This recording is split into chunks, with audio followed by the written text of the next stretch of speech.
Bem, vou falar um pouquinho sobre os achados incidentais na hipófise. Um dos problemas mais comuns que a gente encontra atualmente é um exame com alguma alteração que o paciente que ele não é muito sintomático. Vou dar um exemplo que é comum na prática do neurocirurgião.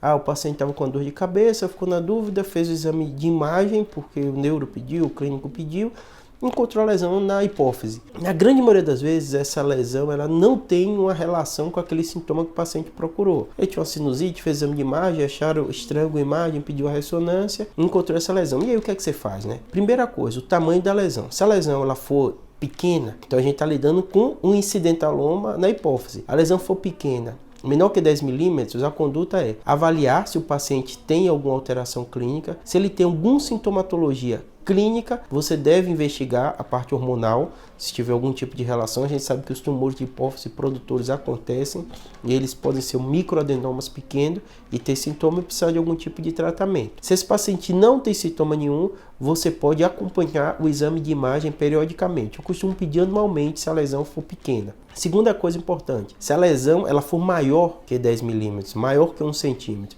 lesão maior que 10 milímetros, você tem outra conduta, né? Primeiro lugar, mesma coisa, avaliar a parte hormonal do paciente, toda a avaliação da neurohipófise, ver como é que ela está funcionando, se tem uma hipersecreção ou não. Mesmo que ela não tenha, você vai precisar pedir uma avaliação de campo visual desse paciente. Então eu peço campo visual computadorizado para ver se o campo visual está bom. Você faz semiologicamente no consultório, vê como tá, mas eu gosto de documentar também, você ter isso documentado. E se esse paciente, se essa não tiver alteração de campo visual, é permitido que você acompanhe o paciente. Então você tem essas duas possibilidades. Repetindo, lesão pequena, menor que 10 milímetros, tem produção ou não produção, se ele pede hormônio, né, para ver se é produtor ou não produtor. Se ele não for produtor, você acompanha com o exame anual. Se a lesão for produtora, você vai mandar para o neuroendócrino, para o endocrinologista acompanhar. Algumas delas vão ser necessárias ser tratadas. Se a lesão for maior que 1 centímetro, sua conduta é avaliar hormônio, avaliar o campo visual desse paciente para ver se tem alguma alteração ou não. Tendo alteração, você precisa de uma conduta cirúrgica para descomprimir aquele campo visual. Não tendo, você acompanha o paciente. Então essas opções que a gente tem,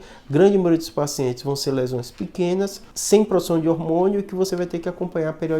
Tema importantíssimo para a gente saber, porque é um tema comum, está cada vez mais frequente, porque os exames estão acontecendo, os pacientes estão fazendo cada vez mais exames e estão encontrando esse tipo de alteração.